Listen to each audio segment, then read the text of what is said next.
Welcome friends on Mukesh Kumar online study channel. तो आज हम लोग एक आर्टिकल पढ़ेंगे जो कि मतलब एग्ज़ाम्स में आता रहता है, पॉलिटी से जुड़ा है आर्टिकल, और कई बार ऐसे क्वेश्चन इंटरव्यू में भी पूछे जाते हैं।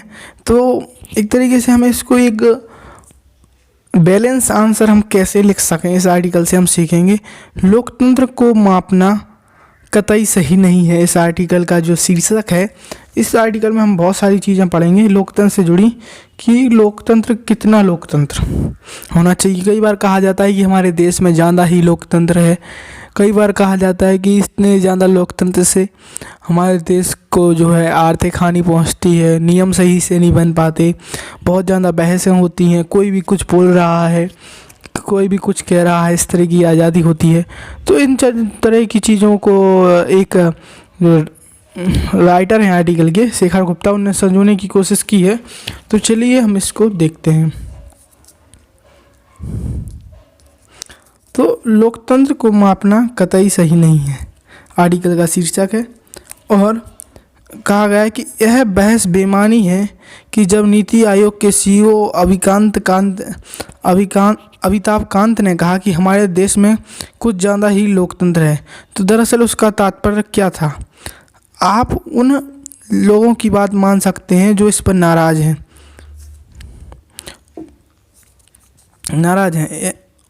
और यह मानते हैं कि यह सीमित लोकतंत्र की मोदी सरकार की अवधारणा का बयान है, जिसे एक अफसरशाह ने सामने रखा। तो इस तरीके की बातें चल रही थी, जो बात हुई। लेकिन और इसमें इम्पोर्टेंट क्या है, तो देखो लिखा है, आप चाहें तो भी इस विषय पर अमिताभ कांत हैं के उस आलेख से भी प्रभावित हो सकते हैं जो विगत गुरुवार को द इंडियन एक्सप्रेस में प्रकाशित हुआ। उनका कहना था कि उन्हें गलत समझा गया और वह केवल यह कहना चाहते थे कि भारतीय सुधारकों की तुलना चीन से नहीं की जा सकती है, क्योंकि हमारे यहाँ कुछ ज़्यादा ही लोकतंत्र है। आप चाहें तो दोनों पक्ष सुन सकते हैं, लेकिन दोनों पक्ष इन दिनों एक विवादित अभिव्यक्ति है। इस बात से अन्य अहम सवाल भी बनने लगते हैं कि लोकतंत्र आर्थिक वृद्धि के लिए अच्छा है या बुरा है। कहीं लोकतंत्र आर्थिक वृद्धि के लिए रास्ते में तो नहीं आ रहा है। इस तरीके से बात चलती है। तो देखो क्या लिखा है नेक्स्ट।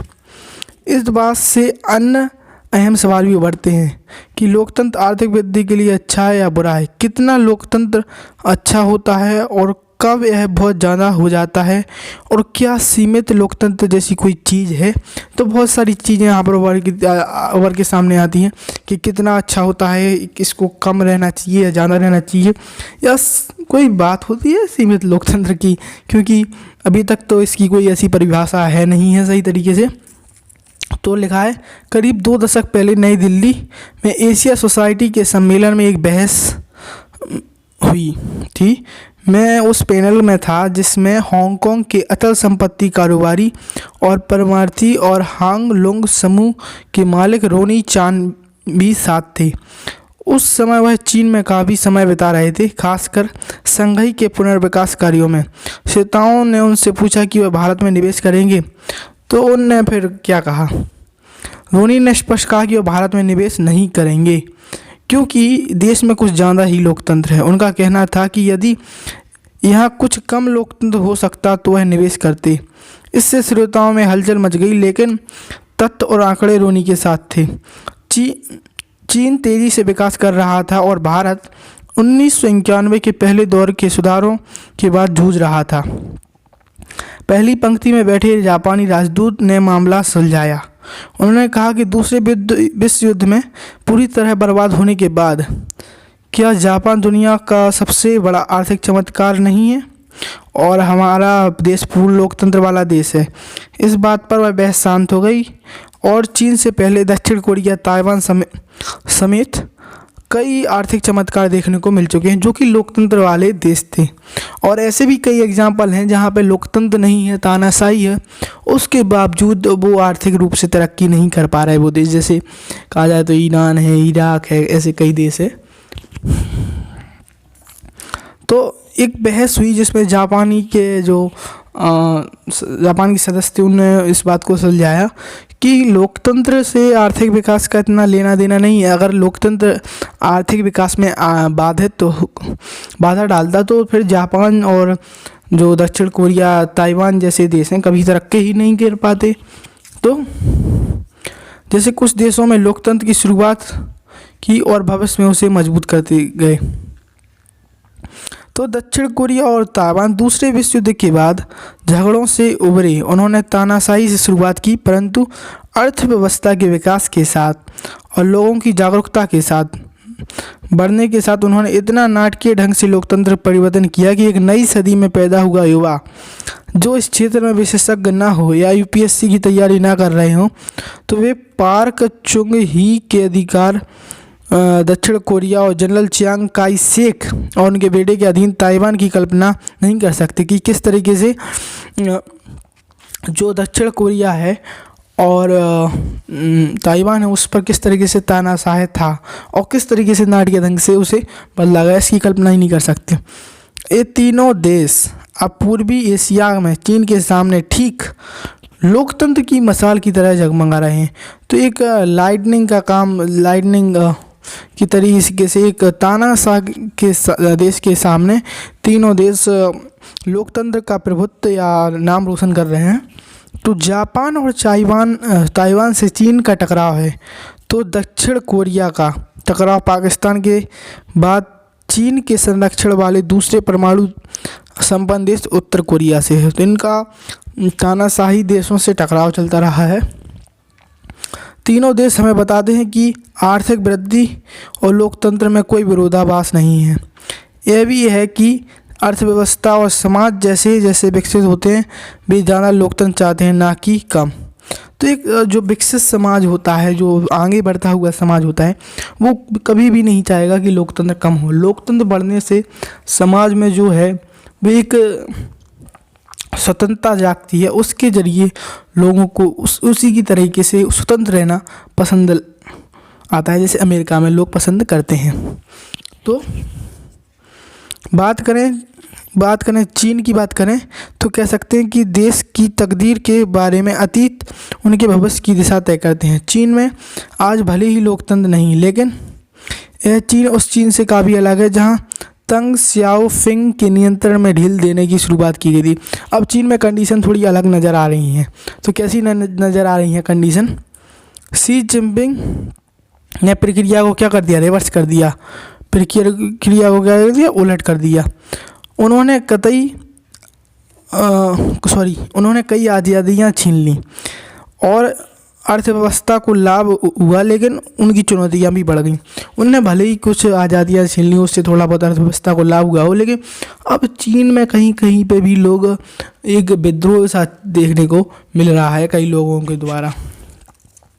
उदाहरण के लिए आत्मनिर्भर चीन पर उनका ताज़ा दस्तावेज देखें तो यह दस्तावेज चीन को महाशक्ति के रूप में तैयार करने का और एक नए शीत युद्ध की कल्पना के अंतर्गत बनाया गया।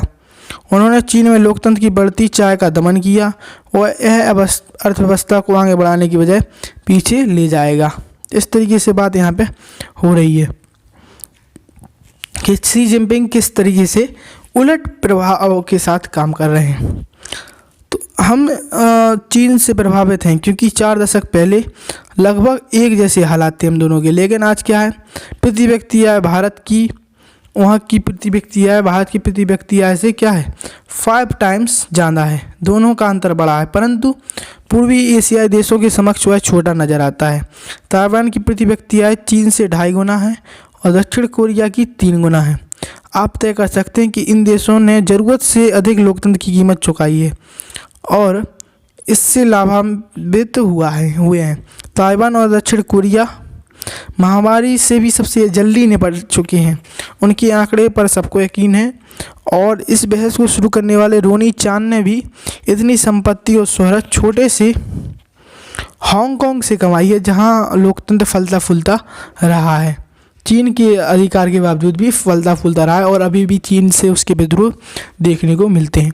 तो इस तरीके से कहा जा सकता है कि लोकतंत्र और आर्थिक विकास एक दूसरे के आड़े आ ही नहीं सकते हैं। आशावादियों को यकीन था कि विलय के बाद हांगकांग चीन को काफ़ी बदल देगा। शी जिनपिंग ने उसे बदला भी। वह लोकतंत्र संस्थाओं और रचनात्मक उद्यमिता से जुड़े ऊर्जा का गला घोंट रहे हैं और उसके उर्वर मस्तिष्क और बेहतर कारोबार पश्चिम का रुख कर रहे हैं। भारत में एक ऐसा तबका है जो मानता है कि ज़रूरत से ज़्यादा लोकतंत्र एक बोझ है। उनके मुताबिक भारत को एक उदार तानाशाही की ज़रूरत है। जाहिर है कि वे कभी तानाशाही नहीं रहे, क्योंकि अब जब रहोगे ना, जैसे अभी लॉकडाउन लगा था तो एक तरीके की तानाशाही थी पुलिस की रोड पे, तो फिर हमें यकीन हो गया कि यार तानाशाही तो बहुत बुरी चीज़ होती है। इससे अच्छा हमारा लोकतंत्र था, हम लोग आज़ाद थे, कहीं पे भी घूम सकते थे। तो तानाशाही वैसे ही होती है, ठीक है, कि एक बार ऑर्डर हो गया तो फिर वैसे ही होना है। आपकी कहीं कुछ नहीं सुनी जाती है, कोई अपील नहीं कर सकते गवर्नमेंट के खिलाफ, कोई भी कुछ नहीं कर सकते। आपातकाल भी महज 19 महीनों का था और वह 43 वर्ष पहले समाप्त हो चुका। वे सिंगापुर का उदाहरण देंगे। वहाँ आप सुरक्षित हैं, कानून अपना काम कर रहा है, आप किसी भी राजनीति में नहीं उलझे हैं, वहाँ निरंतरता है, भले ही ज़िंदगी के कुछ मज़ों पर प्रतिबंधित जरूर है। तो ऐसी बातें उदाहरण देंगे कि भाई सिंगापुर में तो तानाशाह है लेकिन सही तरीके से सब काम चल रहा है और हमेशा जुर्माने और जेल की आशंका में जीना पड़ता है वहाँ पे। तो हमेशा वहाँ पे तानाशाही की वजह से कहीं भी आपको जुर्माना लग सकता है, आप पे बहुत सारे नियम लाद के आपको जेल में भी डाल दिया जा सकता है। तो चीन को छोड़कर तमाम देशों में लोकतंत्र और आर्थिक वृद्धि का इतिहास साथ साथ रहा है। तो इस तरीके से चीज़ें हमें देखने को मिली हैं और कई चीज़ें ऐसी भी हैं कि उन्हें समझने के लिए हमें बहुत सारी स्थितियों से गुजरना पड़ता है। बहुत सारी ऐसी स्थितियाँ आती हैं कि हमें पहले पता नहीं रहता है कि यार तानाशाही, क्योंकि हमने खुद एक तरीके से पहले नोटिस नहीं किया, फिर धीरे धीरे नोटिस में आने लगा तो फिर हम समझ जाते हैं कि तानाशाही बुरी चीज़ है। तो एक चीन को छोड़कर तमाम देशों में लोकतांत्रिक और आर्थिक वृद्धि का इतिहास साथ साथ रहा है। चीन अभी भी गति खो रहा है। रूस ने अपने यहाँ कम्युनिज्म के समापन के बाद का लाभांश गंवाते हुए एक नए किस्म की तानाशाही चुनी। यूरोप के उसके चौथाई आकार के देशों की अर्थव्यवस्था उससे बड़ी है। यूरोप में जो उसके चौथाई आकार के देश हैं उससे भी उनकी अर्थव्यवस्था उससे बड़ी है, क्योंकि रूस में तानाशाही थी लेकिन फिर भी रूस सफल नहीं हुआ। ईरान और इराक की आबादी कम है लेकिन वहाँ हाइड्रोकार्बन भंडार समूचे यूरोप से अधिक हो सकते हैं। ये दोनों देश पर्शिया और पीढ़ियाँ विवाद में गुजर रही हैं, उन पर प्रतिबंध लगे हैं। वहाँ की जनता तीसरी दुनिया से ख़राब स्थिति में रह रही है। तो इस तरीके से देख सकते हैं कि तानाशाही वाले देश में भी लोग अच्छा जीवन नहीं व्यतीत कर रहे हैं। इसके लिए भी ज़रूरत है कि वे अधिक लोकतंत्र को उत्तरदायी ठहराएंगे या कम लोकतंत्र को। क्या लोकतंत्र देश में शाह सद्दाम या आयतुल्लाह के दशकों तक लगाम अपने हाथ में रखने को मिलती? तुर्की के वैध और स्वतंत्र रूप से निर्वाचित नेता एर्दोआन को लगा कि अधिक लोकतंत्र अच्छा नहीं है, उन्होंने लोकतंत्र को कम किया, तो फिर इसका असर उनकी अर्थव्यवस्था पर भी पड़ा। तो कई जगह पे ऐसे भी देखने मिलता है कि जहाँ लोकतंत्र नहीं है वहाँ की अर्थव्यवस्था भी डाउन जा रही है, वहाँ की अर्थव्यवस्था भी ग्रो नहीं कर पा रही, क्योंकि वहाँ पे लोग उद्यमशीलता नहीं कर पा रहे हैं। तो अंतिम नतीजे में मैं एक घुमंतू संवाददाता का जाना पहचाना तरीका अपना रहा हूँ। एक टैक्सी चालक की समझ। जनवरी 1990 में पूर्वी ब्लॉक की कवरेज के लिए मैं एक प्राग में था। वहाँ मेरी मुलाकात एक बेरोजगार कंप्यूटर इंजीनियर से हुई। वह कम्युनिस्ट को गाली दे रहा था। मैंने उससे बताया कि कैसे मेरे देश में भी कुछ राज्यों में चुनाव जीत रहे हैं। उसने कहा ऐसा इसलिए है क्योंकि हम कभी भी किसी तानाशाही या कम्युनिस्ट में नहीं रहे। मैंने कहा कि हम आपातकाल में रहे हैं। इंजीनियर ने जवाब दिया कि आपातकाल में ने हमारी राजनीतिक आज़ादी छीनी तो हमें पता चला कि हमने क्या खो दिया। हम उसकी बहाली के लिए लड़े उसने कहा कि आपने कभी आर्थिक आज़ादी नहीं देखी, इसलिए आप नहीं जानते कि आपने क्या खो दिया और कम्युनिस्ट शासन में और क्या खो दोगे। उसने कहा कि कम्युनिस्ट के आगमन के पहले उसके देश में पूरी आर्थिक आज़ादी थी, लेकिन अब ऐसा नहीं है। तो कम्युनिस्ट ने क्या किया, आर्थिक आज़ादी छीन ली। कोई भी आर्थिक आज़ादी लोगों के पास नहीं बची, सारी चीज़ों का राष्ट्रीयकरण हुआ।